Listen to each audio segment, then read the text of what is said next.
হয়ে গেছে। এবার কি করবা? কি প্রসাদ দেবা? কি আছে ওখানে? সাবু আর কি দাও, আমাকে একটু প্রসাদ দাও।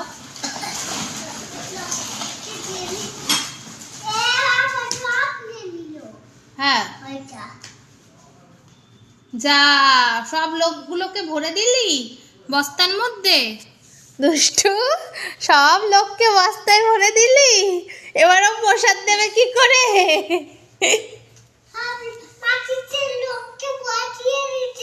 হ্যাঁ, যা।